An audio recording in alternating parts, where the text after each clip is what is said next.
The jungle didn't help her. It didn't care. She survived because she kept moving when stopping felt easier. Julian coped. This is what survival actually looks like, where breaking is not an option. On the morning of December 24, 1971, the airport in Lima felt ordinary.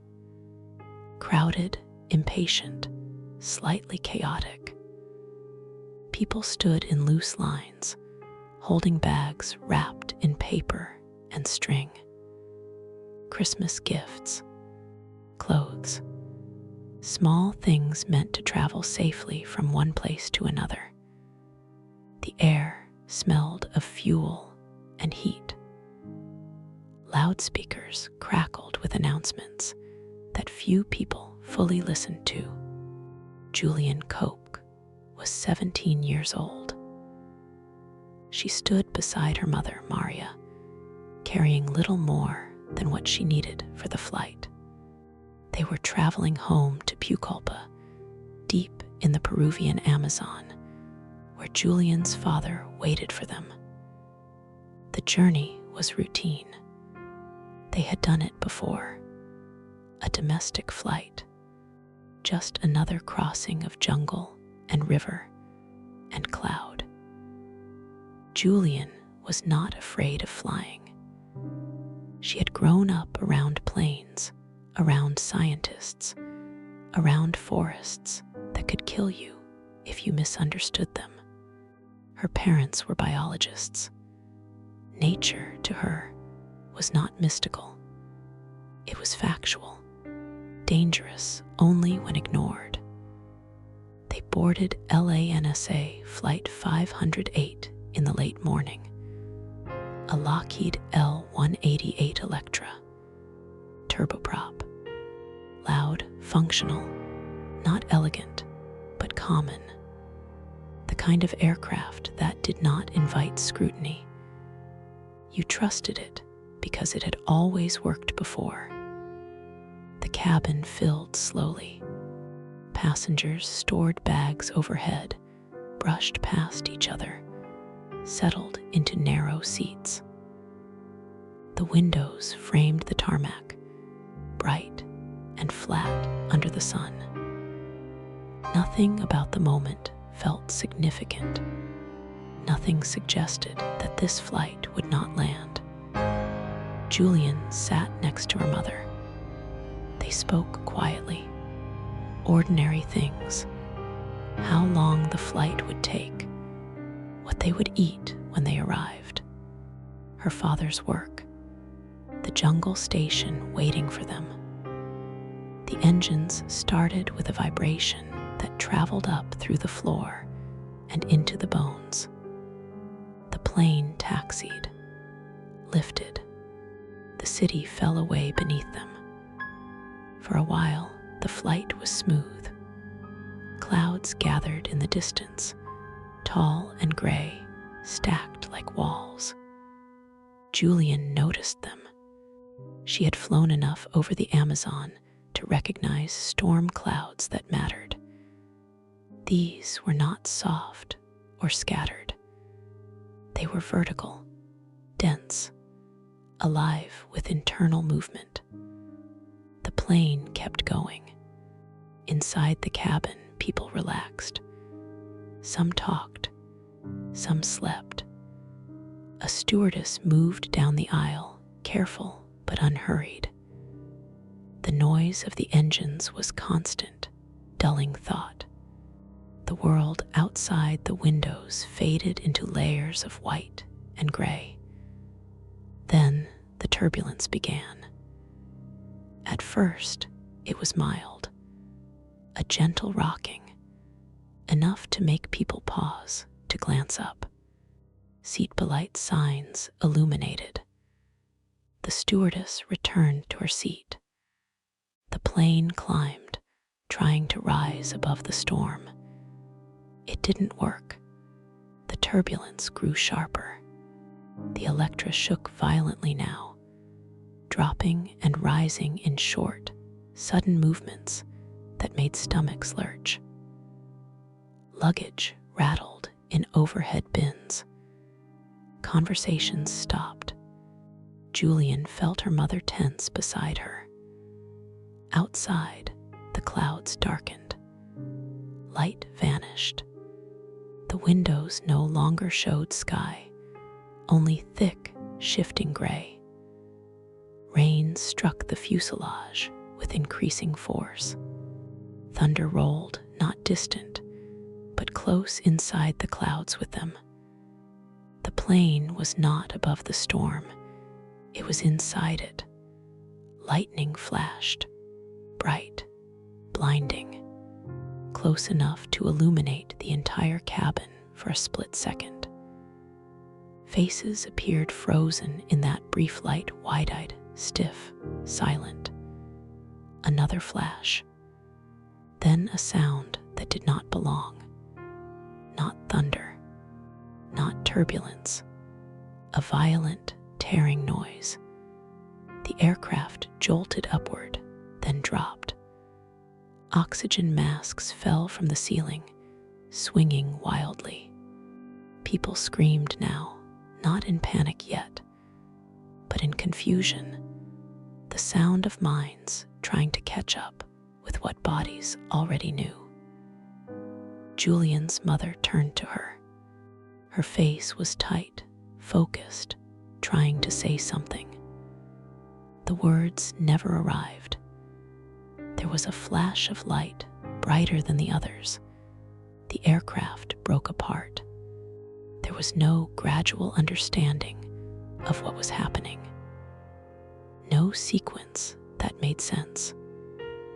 One moment, there was a seat beneath her, a cabin around her, a mother beside her. The next, the structure was gone. Sound became pressure. Pressure became weightlessness. Julian was no longer inside the plane. She was falling, still strapped to her seat, still attached to part of the aircraft that no longer existed as an aircraft. Wind tore at her. The noise was overwhelming, air rushing past, metal screaming somewhere above or below her, impossible to locate. The sky spun. Clouds rushed upward. Then the world went quiet. Not silent, but distant. Her body stopped reacting. Fear did not have time to form. There was no thought of death, no final memory. Consciousness slipped away as the forest rose to meet her. The Amazon waited below. She did not feel the impact. She did not hear herself land. She fell from the sky, through cloud and air and green, and vanished into the jungle. When she woke up, she was lying on the ground. The rain was still falling. The trees stood motionless above her, and the plane was gone. She woke slowly, without understanding that she had woken at all. At first, there was only sound. Rain, a steady, patient falling that seemed to come from everywhere at once. It struck leaves above her, bounced, scattered, multiplied. The jungle did not roar, it whispered endlessly, overlapping itself until no single noise stood out. Then came sensation. Cold along her back, dampness seeping through clothes, a dull, spreading pain that did not yet have edges.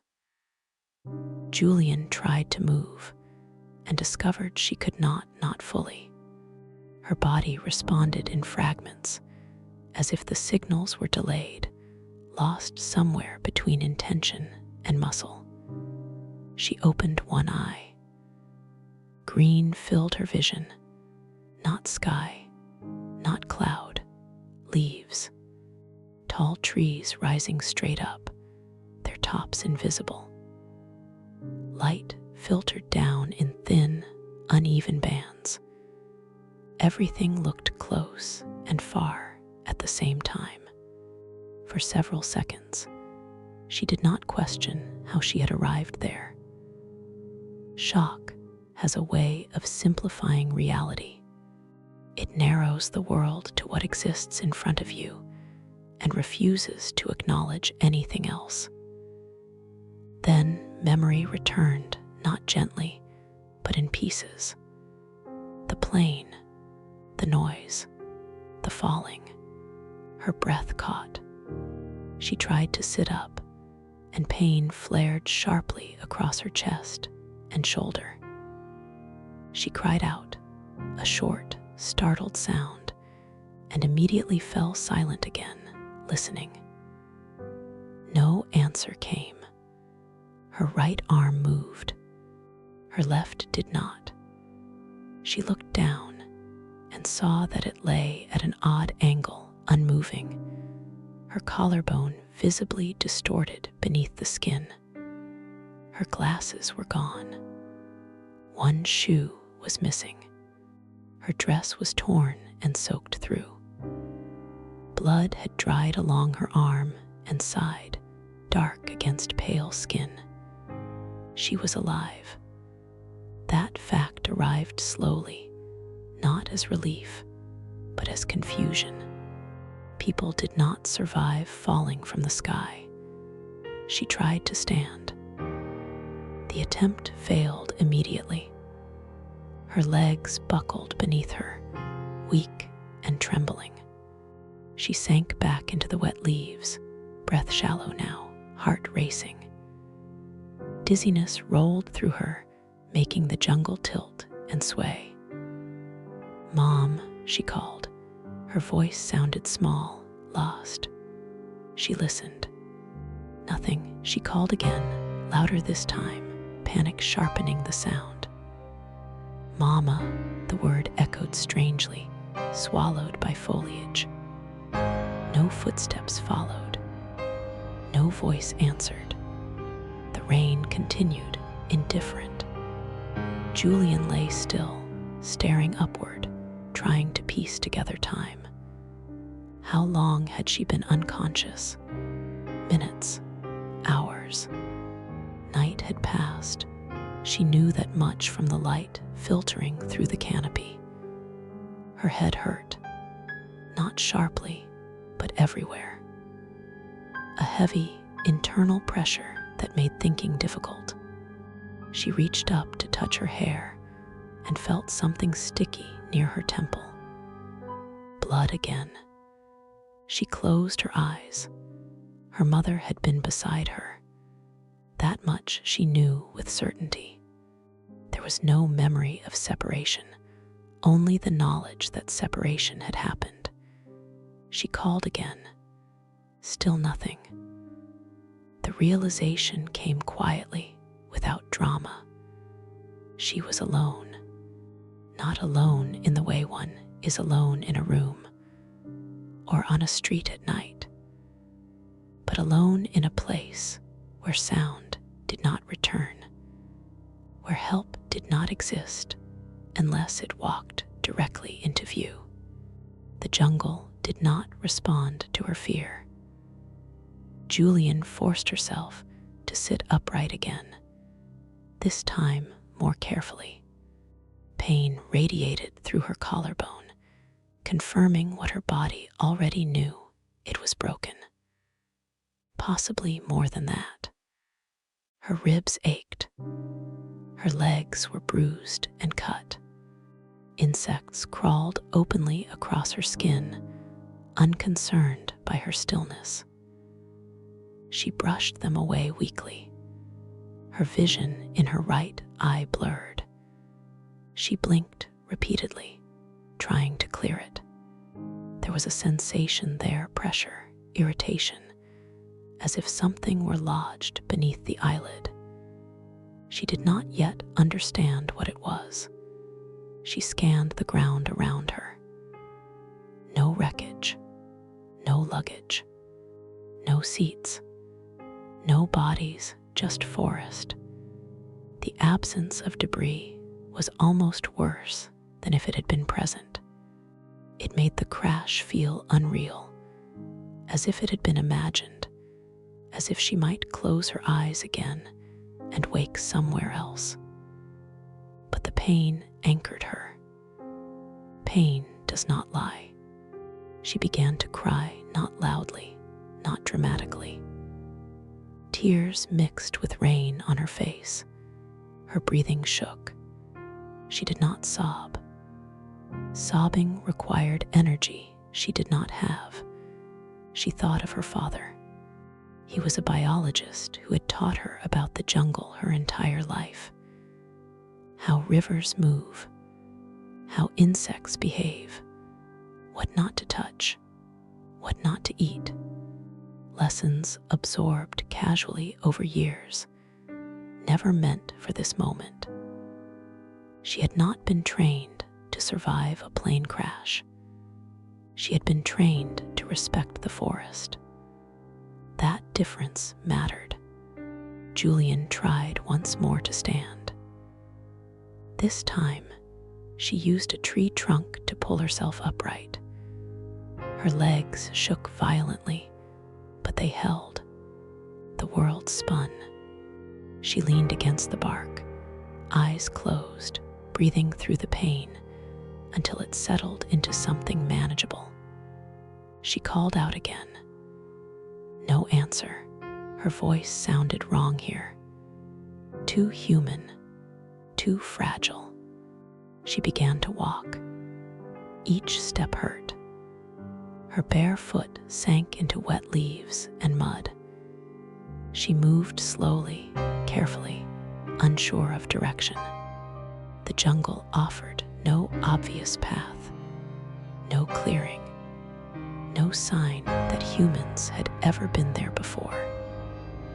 She did not know where the plane had fallen. She did not know where anyone else might be. She only knew that lying down and waiting would not save her. As the day wore on, the heat grew heavier. Humidity pressed against her skin, making breathing feel thick and effortful. Sweat mixed with rain. Her dress clung to her. Insects bit freely now, attracted by blood and stillness. Her eye worsened. The irritation became pain. She rubbed it unconsciously, then stopped when the sensation sharpened. When she finally looked closely at her reflection in a pool of water, she recoiled. There was movement in the wound near her eye. Maggots.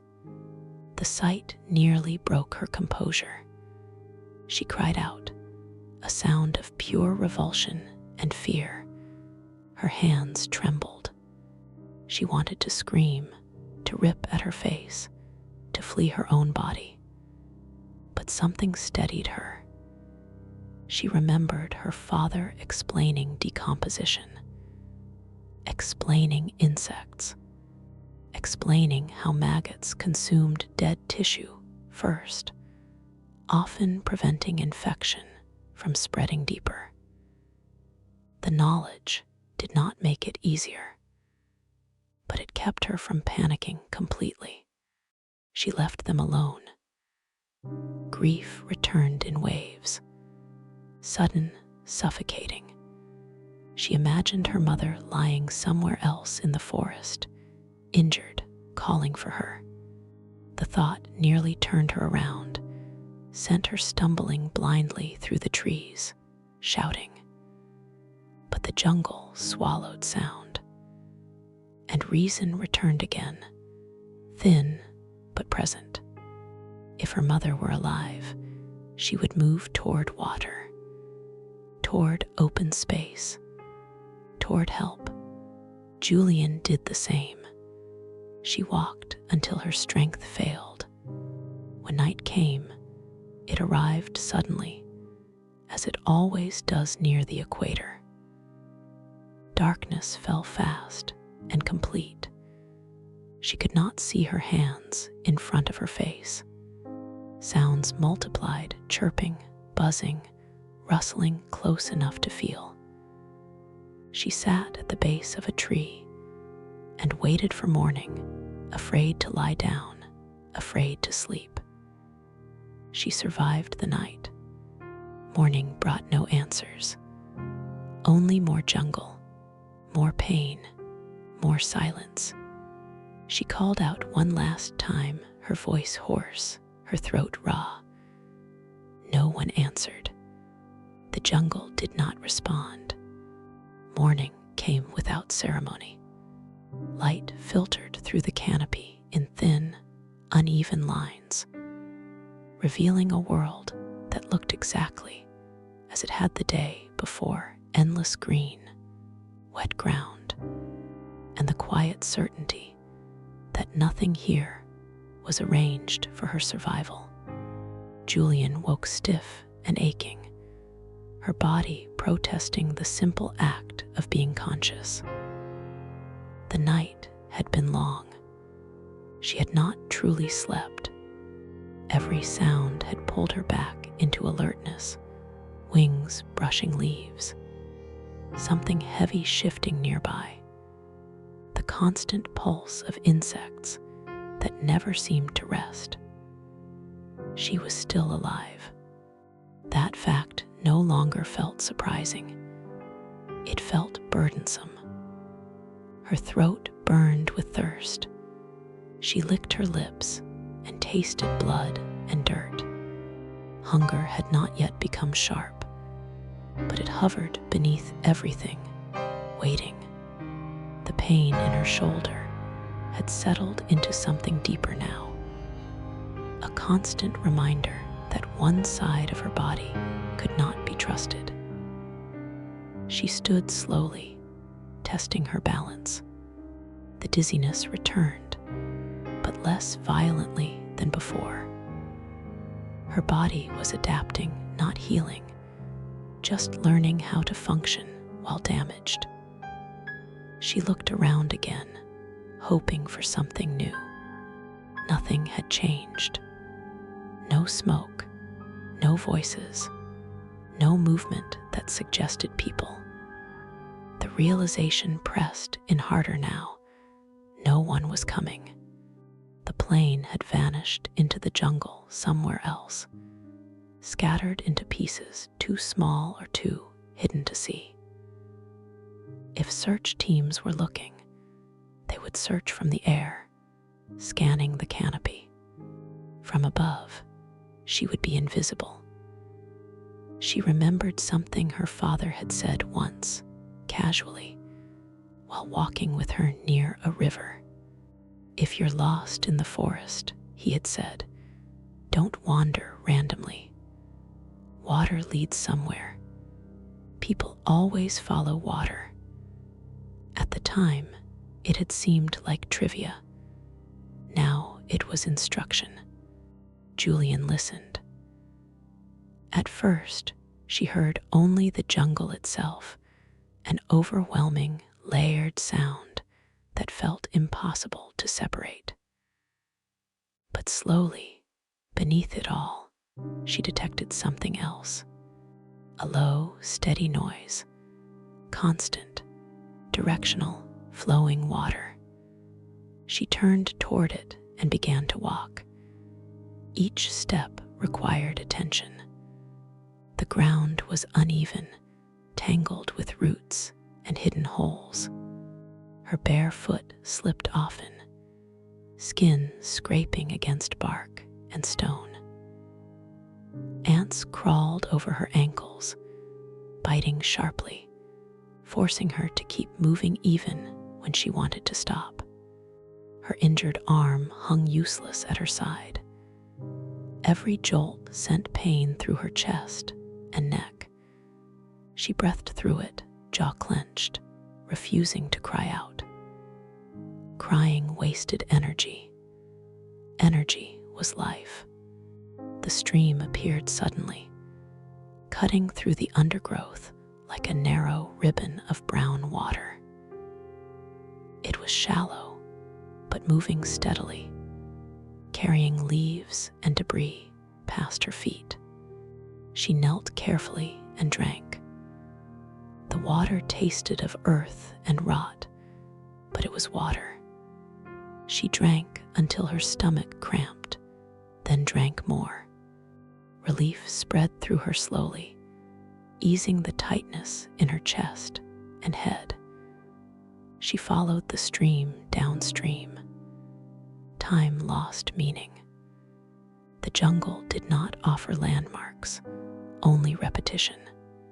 Tree after tree, turn after turn, the same smells, the same sounds. She measured progress by exhaustion, not distance. Hunger began to announce itself more clearly now, a hollow, gnawing sensation that made her lightheaded. She thought of fruit, of insects, of anything edible, but her father's voice returned again, firm this time. Never eat what you cannot identify with absolute certainty. The jungle was generous, but it was also deceptive. Bright colors often meant poison. Sweet smells could kill. She ate nothing.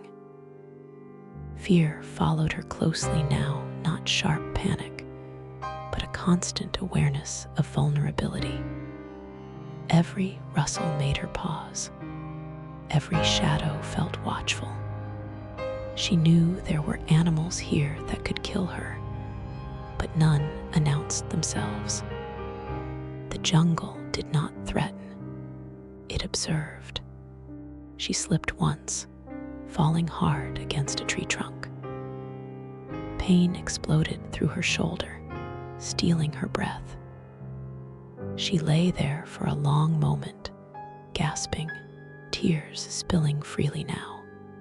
This time she allowed herself to cry, not loudly, not dramatically, just enough to let the pain pass. She stood again. Stopping meant dying. That truth was no longer abstract. It was physical, immediate. She continued walking. Days passed this way, though she did not count them at first. Sun rose, sun fell, rain came and went. Her body grew weaker, thinner, dirtier. The maggots in her wounds remained, unpleasant, but strangely stabilizing. Infection did not spread as quickly as it might have. Her thoughts became simpler. Walk, drink, do not stop. At some point, the stream widened. The ground nearby showed signs of disturbance, broken branches, flattened grass. Human signs, faint but undeniable. Hope did not surge. It crept. She followed the stream until she saw it. A hut. It stood slightly above the waterline, crude and weathered, built of wood and palm leaves. Abandoned, but unmistakably human. Julian stopped several meters away, suddenly afraid. Finding it meant something had changed. She did not know yet whether that change would save her or end her. She stood there, breathing hard, the jungle humming around her, and took her first step towards something other than survival. She stepped toward possibility. The hut did not welcome her. It stood open and empty, its wooden floor warped by moisture, its roof patched and uneven. Someone had built it to last just long enough, then left. The jungle had already begun reclaiming it. Insects moved freely through the cracks. The smell of old fuel lingered faintly in the air. Julian stepped inside and sat down. her legs folded beneath her without permission. The act of stopping felt dangerous, but her body no longer asked for consent. It simply failed. For a long time, she did not move. The silence here was different. Still alive, still crowded with sound, but contained. The walls gave the illusion of shelter. For the first time since she woke up in the forest, she was not completely exposed. That illusion almost broke her. Pain surged once she allowed herself to feel it. Her shoulder throbbed relentlessly. Her wounds burned. The skin around her eye was swollen, sticky, alive with movement she tried not to acknowledge. Maggots. She knew they were there. She could feel them shift when she moved her face. Disgust rose in her throat, followed by panic. She wanted to claw at her skin, to tear them out. But she remembered something else her father had said years ago while examining an animal wound. Sometimes, he had explained, maggots keep a wound clean. They eat dead tissue. They can prevent infection. She sat still.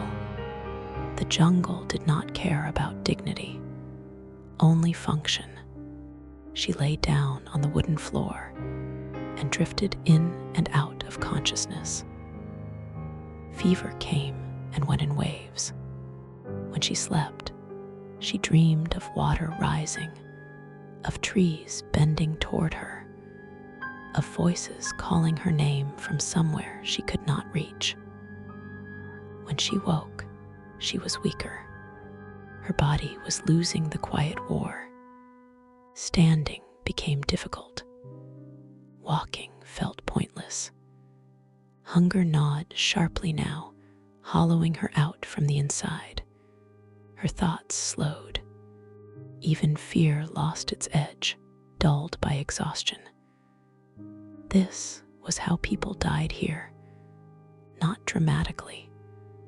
They lay down and stopped insisting on tomorrow. Julian forced herself upright again. She searched the hut with shaking hands.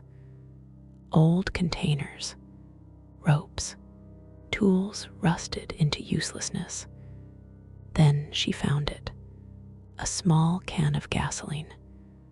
The smell was sharp, unmistakable.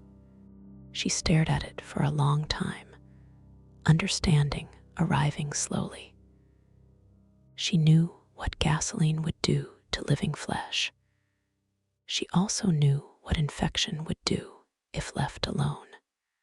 Her hands trembled as she opened the container. She hesitated, breath shallow, heart racing. This was not bravery. It was calculation. Pain now or death later. She poured the gasoline over her wounds. The pain was immediate and absolute. It tore through her like fire, ripping a sound from her throat before she could stop it. Her body convulsed. Tears streamed uncontrollably. For a moment, she thought she would pass out. She did not. The pain stayed, then slowly receded into something manageable. The maggots died. The burning faded to a deep ache. She lay there afterward, shaking, emptied of everything except breath. Night fell again. Rain drummed on the roof, steady and indifferent. Julian stared into the darkness, her thoughts drifting dangerously close to surrender. If no one came tomorrow, she did not finish the thought. Morning was not guaranteed. Neither was rescue. But as long as she could still stand, still move, there remained one unfinished task. She slept lightly, clutching that thought as the jungle waited around her, patient as always. Morning arrived quietly. No announcement, no relief, just light seeping through gaps in the hut, revealing a body that felt older than it should have been. Julian woke slowly, unsure at first where she was, then remembering everything at once. The fall, the walking, the pain, the gasoline. She was still alive. That fact no longer felt hopeful. It felt unfinished. Her wounds burned, but differently now, cleaner, sharper, no longer rotting. The fever had eased. Her thoughts, though heavy, were clearer than they had been in days. Whatever the gasoline had destroyed, it had also given her time. Time was the only thing she had left. She stepped outside the hut and listened. The jungle was the same, indifferent, breathing, alive in ways that did not include her. Birds called somewhere high above. Insects buzzed close to the ground. Water moved steadily nearby. And then a sound that did not belong. Not wind, not animals, voices, human voices. Julian froze, afraid to trust them. The jungle had played tricks before. Sounds carried strangely here, but these voices were rough, uneven, careless in a way animals never were, men. She tried to shout. Her throat produced only a weak, broken sound. She tried again, forcing air from deep in her chest. It came out hoarse, painful, but real. The voices stopped. Footsteps approached through the brush, heavy, deliberate. 3 men emerged near the stream, carrying tools, loggers. They stared at her in silence, taking in the sight of a barefoot girl standing alone, wounded, filthy, barely recognizable as human. For a moment, no one moved. Then one of them spoke softly, as if afraid she might disappear. They helped her sit, gave her water, listened as she explained, slowly, carefully, afraid that if she spoke too fast, she might lose everything again. They believed her, not because the story made sense, but because nothing else could explain her. They carried her by boat downriver to a settlement. From there, word traveled fast, faster than she had walked, faster than the jungle. Rescue came. Days later, in a hospital bed, Julian learned the full truth. Everyone else on Flight 508 had died. She was the only one. The knowledge settled heavily, without drama. Survival had not chosen fairly. It had simply chosen. The jungle had not spared her out of kindness. It had tested her and found that she kept moving. Recovery took time, years in some ways. The physical wounds healed faster than the invisible ones. The silence stayed with her. The awareness that survival is not loud or glorious. It is slow, lonely, and often misunderstood. She did not survive because she was fearless. She did not survive because she was special. She survived because she remembered what to do when no one was coming. Because she followed water.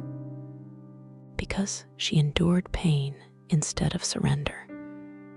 Because she kept walking when stopping felt easier.